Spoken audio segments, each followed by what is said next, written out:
मेरे गार्डन में लगा ये जो हरा हरा सा प्याज आप देख रहे हैं, इस प्याज को मैंने बिना खर्च के बिल्कुल मुफ्त में ही ग्रो किया है। इस्तेमाल कर लेने के बाद जिन प्याज के छिलकों को आप बेकार समझकर फेंक देते हैं, उन्हीं छिलकों से मैंने इस प्याज को ग्रो किया है। इस प्याज को मैंने किस तरीके से ग्रो किया है, तो आज की मेरी वीडियो इसी के बारे में होने वाली है। नमस्कार दोस्तों, मेरे चैनल पर आप सबका स्वागत है। तो इन हरे प्याज को हमने किस तरीके से ग्रो करना है। जब आप किचन में इस्तेमाल करने के लिए प्याज लेके आते हैं तो रखे रखे उन प्याज की देखिए इस तरह से ना वो अपने आप ही ग्रो होने लगते हैं। और जब आपके किचन में रखे रखे प्याज काफ़ी पुराने हो जाते हैं, ख़ास तौर पर तब जब सर्दियां शुरू होने वाली हों, तब से लेके फरवरी तक, तो उनमें इस तरह से नई ग्रोथ स्टार्ट हो जाती है। साल के और किसी भी महीने में इस तरह की नई ग्रोथ नहीं होती, सिर्फ जब से सर्दी शुरू हो तब से लेके पूरी सर्दी तक ही ये ग्रोथ फरवरी के महीने तक ही होती है। तो आज इन प्याज से ही हम प्याज के बहुत सारे प्लांट तैयार कर सकते हैं। अगर आपने एक प्याज भी लगा लिया इस तरह का जो ग्रो हो रहा है, तो एक प्याज से ही आप बहुत सारे प्लांट तैयार कर सकते हैं। वो मैं आपको दिखाऊंगी कि कैसे एक ही प्याज से आप कितने सारे प्लांट तैयार कर सकते हैं। प्याज के प्लांट ग्रो करने के लिए जो प्याज आपको लेने हैं वो इस तरह से होने चाहिए, जैसे कि आप ये मेरे प्याज देख रहे हैं ना, ऐसे प्याज बहुत आसानी से और बहुत जल्दी ग्रो हो जाते हैं। प्याज को ग्रो करने से पहले देखिए प्याज की ये जो साइडें हैं ना चारों तरफ की, इन साइडों को हमने निकाल देना है, लेकिन हमने प्याज की रूट को बिल्कुल भी डिस्टर्ब नहीं करना। देखिए प्याज को हमने इस तरीके से काटना है, सिर्फ साइडों से। तो सारे प्याज हम इसी तरीके से काट लेंगे।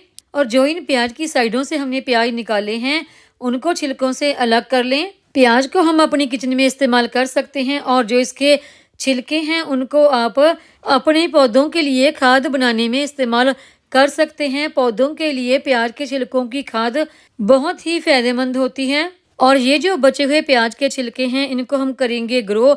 तो देखिए ये छिलके ही हैं, क्योंकि साइडों से निकाल कर तो प्याज हमने इस्तेमाल कर लिया। देखिए जब हम प्याज इस्तेमाल करते हैं तो प्याज की ये जो गांठ होती है ना ऊपर वाली, इसको तो हम निकाल ही देते हैं। अभी हम इन प्याज को करेंगे ग्रो, तो उसके लिए देखिए ये मैंने थैला है जो ये किचन वेस्ट से भरकर तैयार किए हैं, सिर्फ ऊपर वाली लेयर पे ही मिट्टी डाली है। तो इनमें हम प्याज कर देंगे ग्रो। तो जो बाकी बचे हुए प्याज है ना, तो उन प्याज को देखिए हम इस क्यारी में ग्रो करेंगे। तो ये क्यारी मेरी छत पर बनी हुई है। इस क्यारी को मैंने डबल लेयर प्लास्टिक की शीट बिछाकर फिर मिट्टी डालकर तैयार किया है।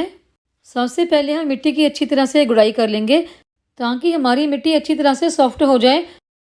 और जो इसमें कुछ घास फूस है ना, वो हम सब निकाल देंगे। मिट्टी की गुड़ाई करने के बाद ना हमने थोड़ा सा नीचे गड्ढे से कर लेने हैं, जिसमें कि हमारे प्याज जो है वो अच्छी तरह से आ जाएं। सारे ही प्याज को मिट्टी से कवर कर लेने के बाद हमने हल्का सा मिट्टी को प्रेस करते जाना है, ताकि उसमें कोई भी एयर बबल ना रहे। और सारे प्याज देखिए हमारे इस तरह मिट्टी से कवर हो चुके हैं। सारे ही प्याज को भी हमने पानी लगा देना है, और इसमें हम मॉइस्चर बना के रखेंगे।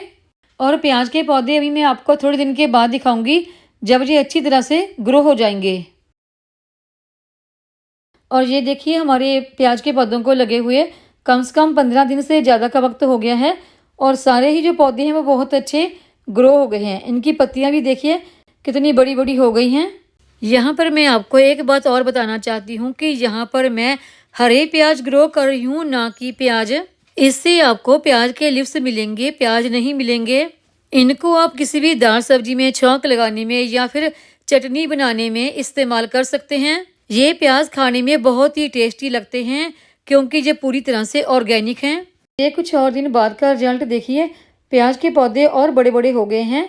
जिन प्याज के छिलकों को आप इस्तेमाल कर लेने के बाद फेंक देते हैं, तो उन्हें भी आप ग्रो कर सकते हैं। और उनके ग्रो करने से देखिए आपको काफ़ी अच्छे हरे प्याज मिल जाते हैं। अगर आपको हरे प्याज की जगह पर प्याज चाहिए, तो उसके लिए आप जब भी आपके घर में रखे हुए प्याज की इस तरह से रूट निकलने लग जाए, तो उसे बिना काटे साबुत ही आप ग्रो कर देते हैं, तो आपको प्याज मिल जाते हैं।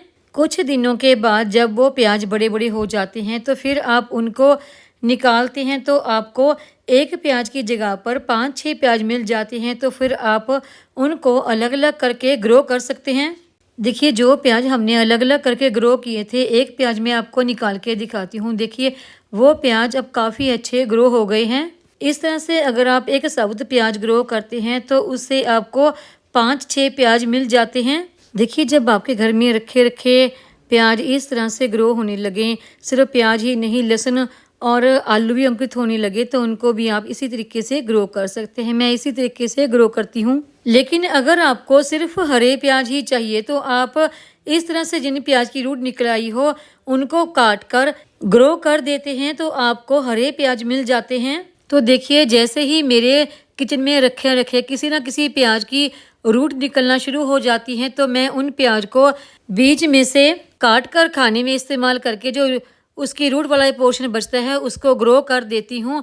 तो इस प्याज को देखिए आप बीच में से काट कर जो रूट वाला एरिया है ना नीचे वाला खाली, उसे भी ग्रो कर देते हैं, तब भी आपको हरे प्याज मिल जाते हैं। इससे फ़ायदा ये होता है कि उस रूट निकले हुए प्याज को आप खाने में इस्तेमाल भी कर लेते हैं और फिर उसी छिलकों को आप ग्रो करके उनसे हरे प्याज भी ले सकते हैं। देखिए जिस क्यारी में मैंने ये हरे प्याज ग्रो कर रखे हैं ना, उसी क्यारी में मेरे कुछ टमाटर के प्लांट और कुछ पुदीना भी लगा है जो काफ़ी अच्छा ग्रो हो गया है। तो देखिए अभी मैं आपको वो वाले हरे प्याज दिखाती हूँ जिन प्याज के छिलकों को हमने एक थैले में ग्रो किया था। तो देखिए इस थैले में लगाए हुए ये प्याज के छिलके कितने बड़े बड़े हो गए हैं और काफ़ी अच्छे हरे प्याज ग्रो हो गए हैं। जब आप प्याज के इन छिलकों को ग्रो करते हैं तो कुछ ही दिन में आपके ये प्याज अच्छे ग्रो हो जाते हैं। तो देखिए इस तरीके से आप एक प्याज के हर पोर्शन का इस्तेमाल कर सकते हैं। जब प्याज की रूट निकल आए तो उस प्याज को आप बीच में से काट कर उससे हरे प्याज ग्रो कर सकते हैं और साइडों के प्याज को आप अपने किचन में इस्तेमाल कर सकते हैं। और उन्हीं प्याज के ऊपर जो लाल कलर का छिलका होता है उसे आप अपने गार्डन के लिए खाद बनाने में इस्तेमाल कर सकते हैं। आप भी इसी तरीके से प्याज के छिलकों से हरे प्याज ग्रो कर सकते हैं और आपको आपके घर से ही ऑर्गेनिक हरे प्याज मिल जाते हैं बिना किसी भी केमिकल के इस्तेमाल के। जिस थैली में देखिए मैंने जी हरे प्याज ग्रो कर रखे हैं, उसी थैली में मैंने कुछ पालक के सीड भी गिराए थे और वो पालक भी अभी काफ़ी अच्छी ग्रो हो गई है। जिन प्याज के छिलकों को आप फेंक देते हैं तो मुफ्त के इन छिलकों से ग्रो हुए हरे प्याज को आप अपनी दाल सब्जी को छौंक लगाने में इस्तेमाल करें। टेस्टी बनते हैं इन प्याज के छिलकों से ग्रो हुए हरे प्याज से हर चीज़। तो अब से आप अपने किचन में रखे प्याज में से जिनकी रूट निकल आती है उनको कभी भी फेंकेंगे नहीं। उम्मीद है आपको ये आज की जानकारी की वीडियो पसंद आई होगी। वीडियो पसंद आई हो तो वीडियो को लाइक, सब्सक्राइब, शेयर और कमेंट जरूर करें। बेल आइकॉन को दबाएं ताकि मेरी आने वाली हर नई वीडियो का नोटिफिकेशन आपको मिलता रहे।